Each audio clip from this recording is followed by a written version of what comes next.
Chers téléspectateurs, nous sommes toujours dans cette salle du peuple, de la présidence de la République, magnifiquement décorée pour la circonstance, pour vous faire vivre la cérémonie de lancement du PAG, le programme d'action du gouvernement 2016-2021. Nous allons aborder le panel du pilier 3 relatif à l'éducation.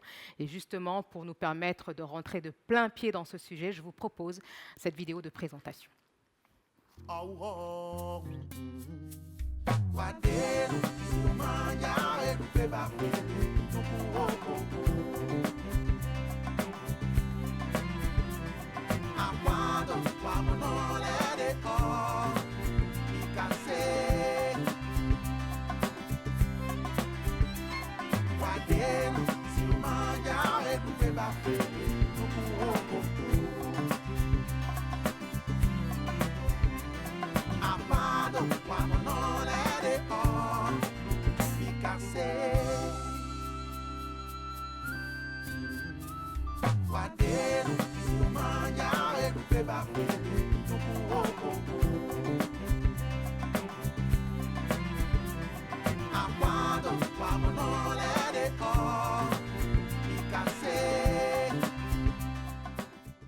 Voilà, amis téléspectateurs, merci beaucoup de nous rester fidèles, à ce programme, à cette cérémonie de présentation du programme d'action du gouvernement de la République du Bénin comptant pour le quinquennat 2016-2021.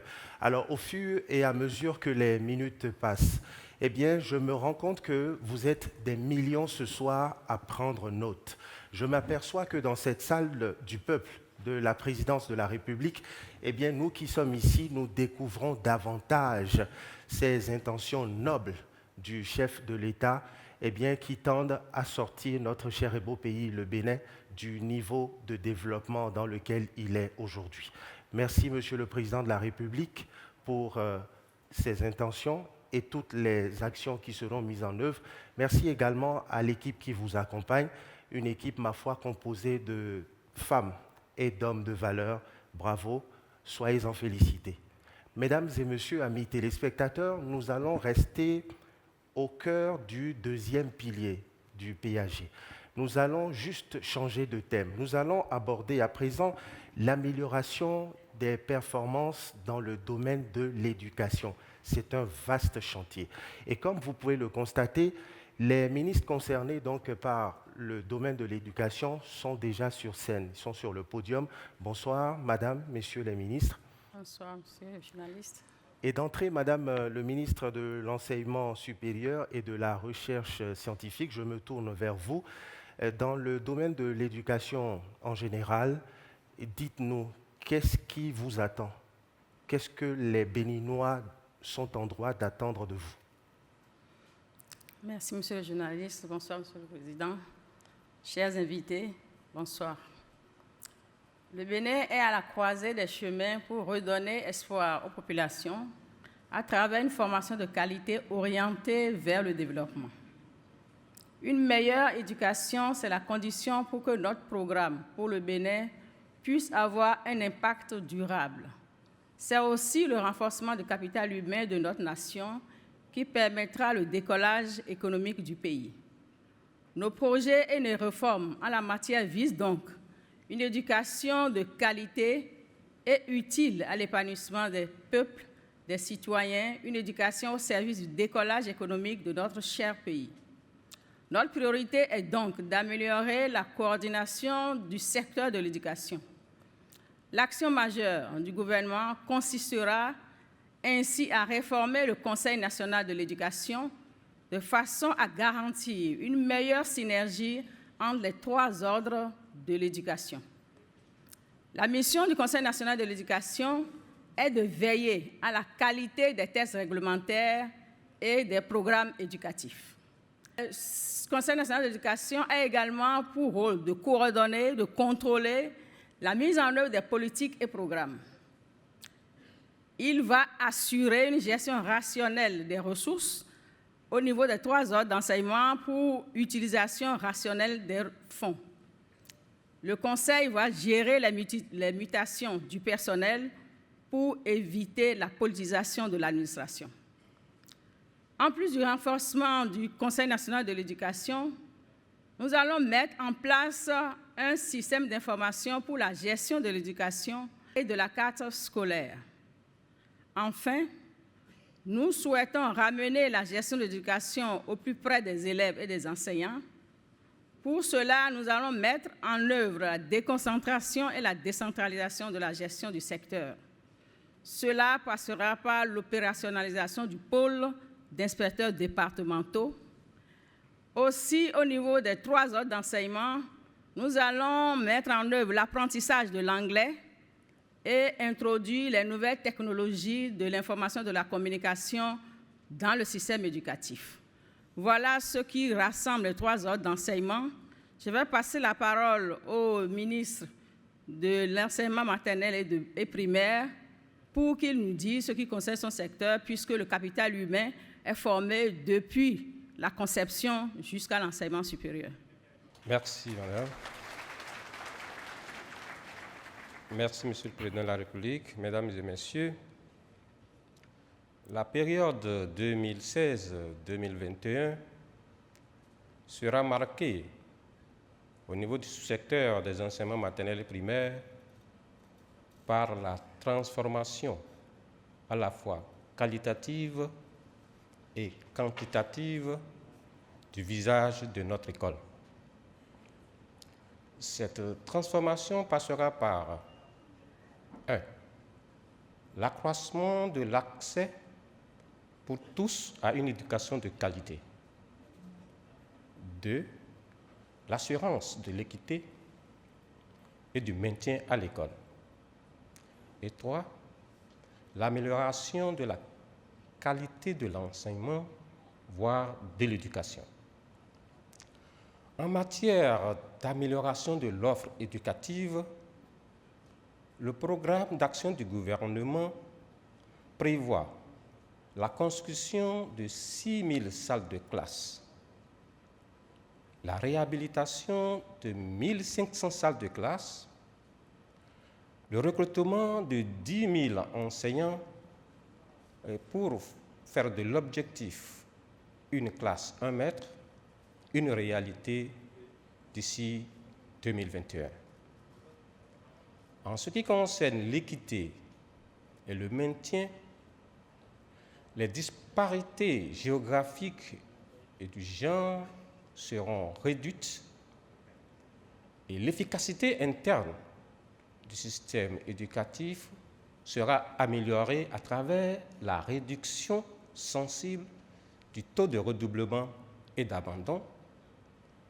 Au même moment, le taux de couverture en termes de cantines scolaires dans les milieux ruraux passera de 29% aujourd'hui à 51% d'ici 2021. En matière d'amélioration de la qualité de l'enseignement, il est prévu la formation initiale de 9 000 enseignants à raison de 1 800 par an. La formation continue de 100 000 enseignants à raison de 20 000 par an. La formation de 250 conseillers pédagogiques à raison de 50 par an et la formation de 125 inspecteurs à raison de 25 par an. En somme, il s'agira de faire passer le taux brut de préscolarisation, qui est aujourd'hui de 15%, à 32% d'ici 2021. De même, le taux d'achèvement passera de 73% à 100% d'ici 2021. Et puis, par rapport à la performance de nos élèves, notamment en français et en mathématiques, performance dont le taux est de 48% aujourd'hui, il est prévu qu'à l'horizon 2021, ce taux de performance puisse passer à 75%. Voilà l'essentiel de ce que le PAG prévoit pour le sous-secteur des enseignements maternels et primaires. Je vous remercie pour votre aimable attention.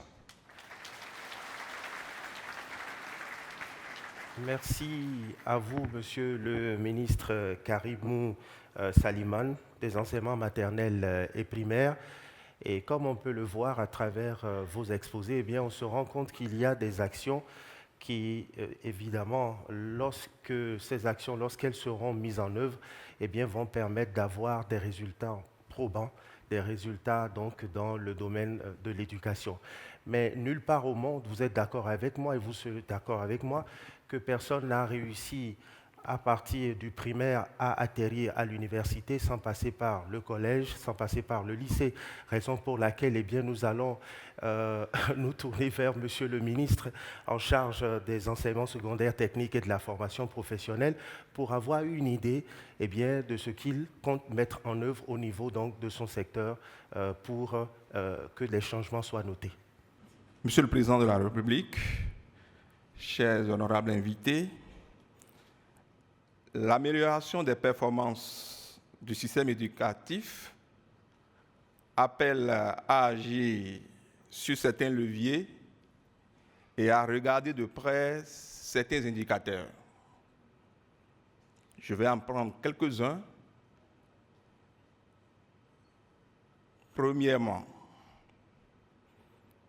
l'action du gouvernement va poursuivre l'accès équitable à l'enseignement secondaire des filles et des garçons.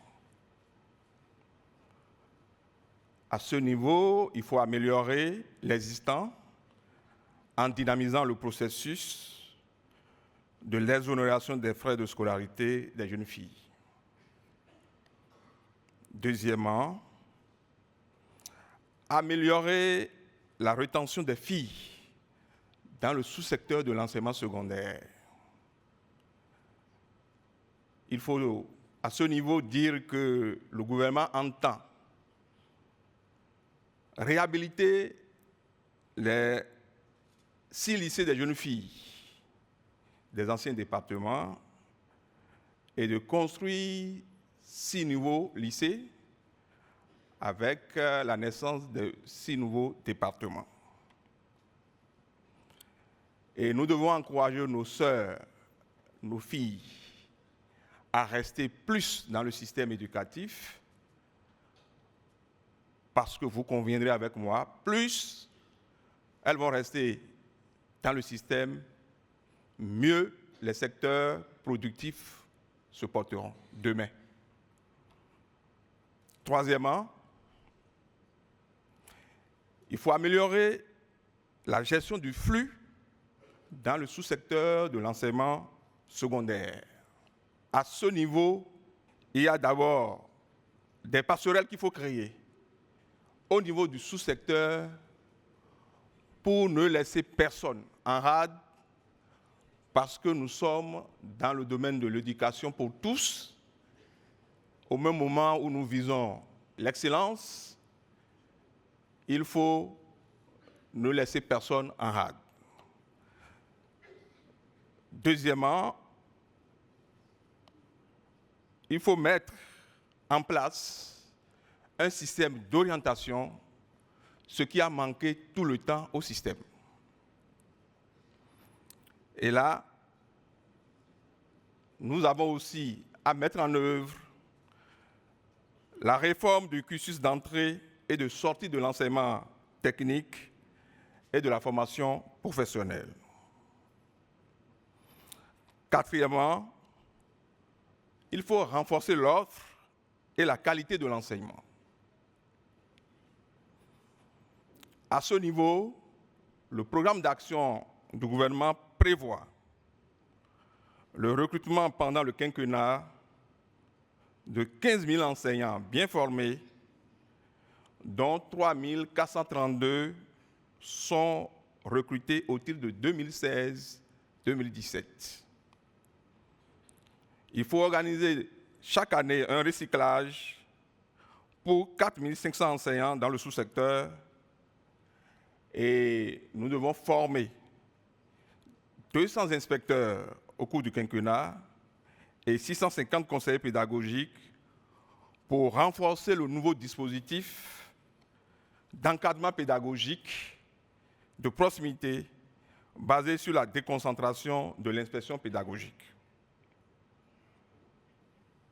Il faut construire et équiper des laboratoires pour améliorer l'offre et réaliser dans chaque collège et chaque lycée un point d'eau potable pour rentrer dans le programme, le large programme proposé par le ministre des Mines. Cinquièmement,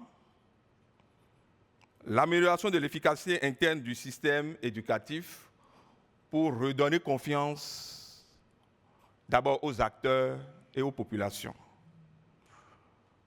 Nous devons combattre la médiocrité qui nous enchaîne ces dernières années et renouer avec l'excellence en améliorant le taux de réussite à nos différents examens dans le sous-secteur, à savoir le BPC, le CAP, le bac et le DT, etc. Sixièmement, il faut renforcer la formation professionnelle en adéquation avec les besoins du marché de l'emploi. À ce niveau, nous avons à réhabiliter et construire 4 lycées techniques de référence orientés sur des filières porteuses. La construction des écoles de formation en hôtellerie, restauration et de tourisme. La construction de 3 écoles de formation médico-sociale et la dotation de chaque commune d'un centre de formation professionnelle et d'apprentissage. Enfin, la professionnalisation et la modernisation des programmes d'alphabétisation en lien avec les secteurs de relance de l'économie et l'accès aux services sociaux avec la formation de 1800 facilitateurs d'alphabétisation. Voilà quelques indicateurs sur lesquels il faut regarder de manière à améliorer la performance au niveau du sous-secteur de l'enseignement secondaire, technique et de la formation professionnelle. Je vous remercie. Merci, Monsieur le ministre. Alors, Madame Marie-Odile Atanasso, je vous redonne la parole pour conclure ce panel.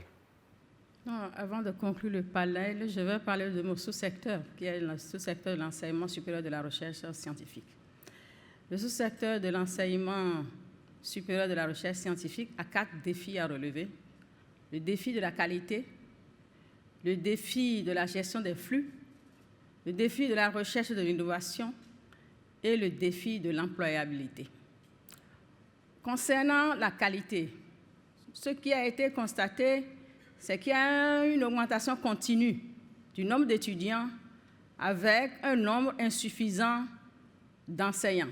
Nous avons un ratio d'un enseignant pour 92 étudiants en 2014, alors que les normes du système LMD recommandent un enseignant pour 25 étudiants. Nous envisageons atteindre au maximum un enseignant pour 50 étudiants à l'horizon 2021 à travers le recrutement de doctorants. Nous avons envisagé de recruter 600 doctorants sur la période. Cela appelle un besoin de recrutement d'enseignants de 1665 Ces enseignants seront recrutés en fonction des moyens dont dispose le pays. Toujours au niveau de la qualité, nous avons 4 étudiants pour une place assise. Nous envisageons atteindre en 2021 2 étudiants pour une place assise à travers la rationalisation et la gestion des flux et la construction de nouveaux amphis. Nous avons comme taux de réussite 42% actuellement. Nous envisageons atteindre 60% au moins à l'horizon 2021 à travers la modernisation des universités, modernisation qui va faciliter les conditions de formation et les conditions d'apprentissage des étudiants. Toujours par rapport à la qualité, nous allons construire l'agence pour l'évaluation et la qualité de manière à ce que les cours soient évalués, le profit des enseignants également évalué, aussi bien dans le secteur public que dans le secteur privé. Nous envisageons également, au cours des 5 ans, faire l'interconnexion de toutes les universités, ce qui favorise la mutualisation des enseignants et également la mutualisation des infrastructures de formation. Nous allons faire la promotion du centre d'excellence de formation en mathématiques appliquées, puisque les mathématiques sont la base de la plupart des sciences et déterminent l'employabilité. Nous allons toujours, par rapport à la qualité, mettre l'accent sur le renforcement des capacités du personnel enseignant existant, encourager le secteur privé également à former ses formateurs. Au niveau de l'employabilité, nous envisageons mettre en place des formations de courte durée, niveau Bac+2, de manière à ce que ces étudiants qui sortent soient totalement utilisables directement sur le marché de l'emploi. Nous avons déjà identifié quelques secteurs. Parmi ces secteurs, nous avons le secteur textile, le secteur bureautique, bois et ameublement, le secteur maintenance électronique, le secteur maintenance et réseau informatique.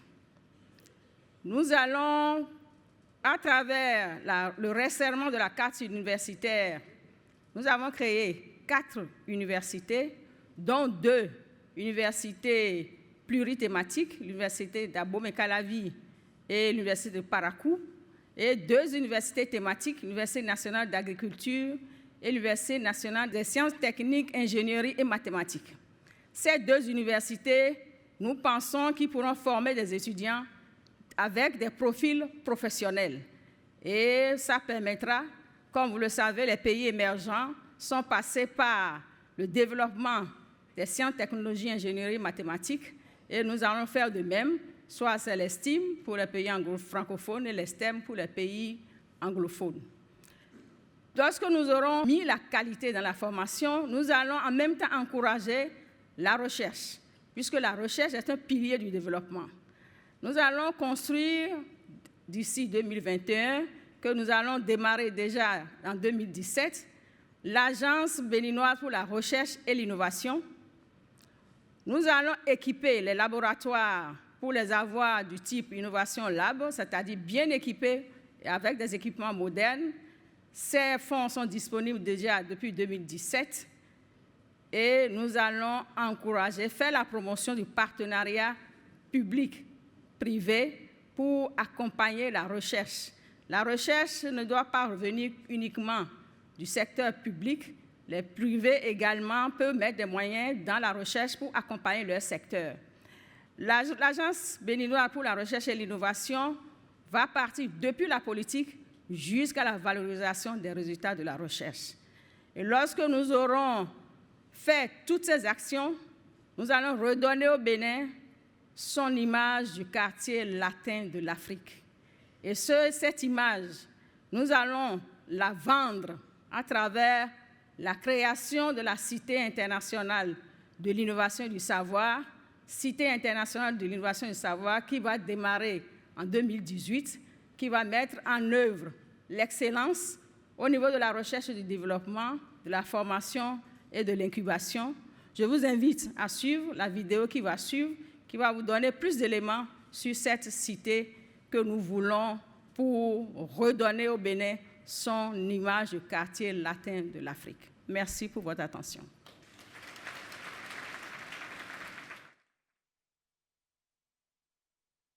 L'ambition de la Cité internationale du savoir et de l'innovation, la CIS, est de restaurer la position du Bénin comme quartier latin de l'Afrique du XXIe siècle, tout en développant une industrie du savoir dynamique. Les pays qui investissent dans le savoir améliorent considérablement le niveau de vie des populations. L'impact économique se mesure à plusieurs niveaux. Il y a la consommation directe des étudiants, des enseignants, des chercheurs, en termes de scolarité, en termes d'hébergement, de restauration, de loisirs. Et il y a également les retombées des nouveaux produits et services créés qui génèrent du revenu, des nouveaux emplois et aident à améliorer le niveau de vie des populations. Ainsi, à l'horizon 2030, nous projetons plus de 60 organismes de formation, 130 000 diplômés, 250 jeunes entreprises, près de 200 000 nouveaux emplois créés par la CIS, dont un tiers d'auto-emploi. Comment allons-nous faire cela? Les 3 pôles d'activité de la CIS sont l'enseignement supérieur, la recherche et l'entrepreneuriat. Nous développons des partenariats d'envergure mondiale destinés à former l'élite de la sous-région. L'aménagement de la CIS est planifié sur une superficie de plus de 100 hectares, avec un campus moderne, connecté, ainsi que des installations résidentielles, commerciales et récréatives développées aux standards internationaux et dans le respect de l'environnement. La CIS offrira de nombreux services tels que guichet unique, orientation professionnelle pour les étudiants, promotion des innovations, assistance juridique et protection intellectuelle et appui financier, bien sûr, pour faciliter l'accès aux bourses, aux stages, aux emplois, travail, études ou aux prêts pour les adhérents de la CIS. Mais imaginons, qui sont ces adhérents de la CIS? Ngozi, 22 ans, nigériane, fait un double master en mathématiques financières et écologie appliquée. C'est un programme unique au monde et enseigné par des professeurs de renom à la CIS. Ben, 30 ans, camerounais, a rejoint depuis 18 mois un laboratoire international de recherche à la CIS. Il a ainsi l'opportunité de collaborer avec d'autres chercheurs africains, asiatiques, européens et américains sur des solutions liées au changement climatique et qui sont appliquées directement par des exploitants agricoles.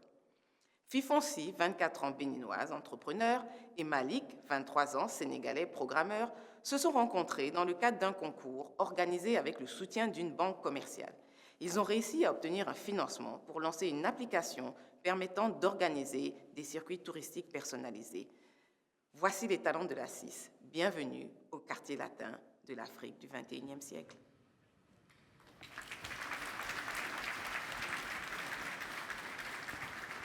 Merci beaucoup à vous, Madame et Messieurs les ministres, pour vos interventions.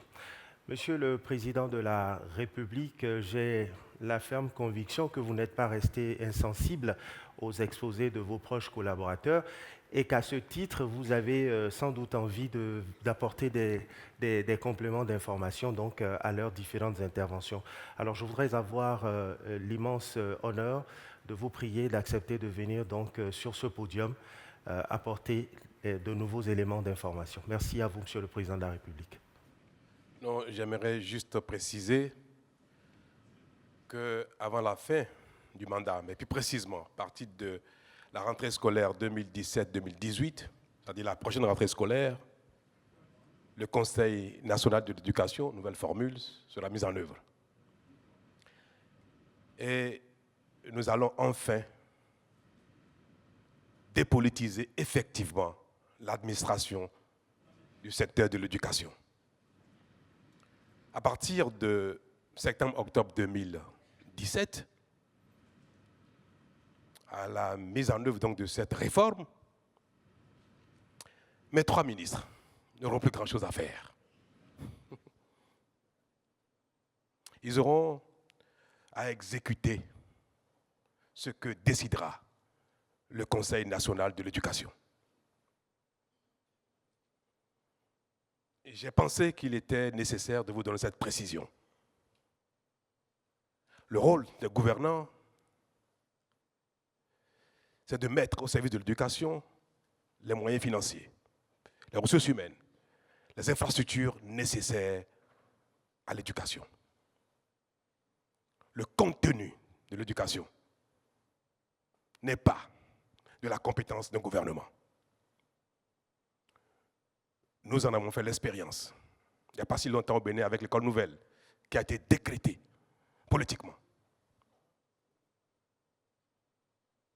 Le contenu de l'enseignement est de la responsabilité, de la compétence des savants en la matière, des sachants en la matière, des experts, de ceux qui savent de quoi il s'agit dans chaque domaine, que ce soit dans le domaine littéraire ou scientifique. Or, jusqu'à présent, la mise en place des hommes, la désignation des hommes pour assurer ces fonctions n'est presque jamais fonction de leur qualité, de leur profil. Les gens sont désignés pour décider du contenu de l'éducation en raison de leur appartenance politique. Et cela justifie bien la défaillance du système. Désormais, le Conseil national d'éducation, qui aura les prérogatives les plus larges, sera composé de personnels élus par les divers corps de l'enseignement. Les membres du Conseil national d'éducation ne seront pas nommés par le gouvernement, ne seront pas désignés par le gouvernement. Ce que nous aurons à faire, c'est de définir leur profil, de fixer le minimum de compétences pour siéger. Et ils seront élus. À partir de la rentrée prochaine, l'orientation budgétaire, le mouvement du personnel, les nominations, les positionnements, la carte scolaire ne sera plus du ressort du gouvernement. J'ai malheureusement fait l'expérience il y a quelques semaines, quelques mois,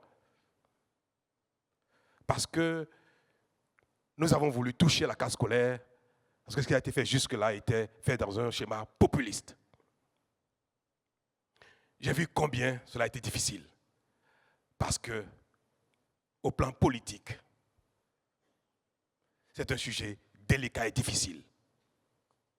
Combien d'amis parlementaires ne m'ont pas interpellé, n'ont pas mis en souffrance mes ministres? Parce que politiquement, ils avaient du mal à l'accepter. Mon successeur dans cette fonction ne sera plus soumis à cette contrainte, à ce problème, parce qu'il n'aura pas décidé de la carte scolaire.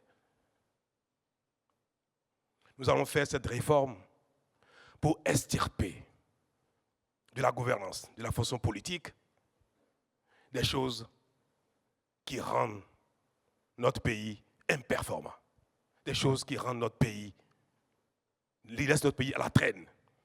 Ce sera le cas aussi dans le secteur de la santé. Dans ces deux domaines, nous allons totalement dépolitiser l'administration de ces secteurs qu'aura 2017. Je tenais à vous donner cette précision. Merci.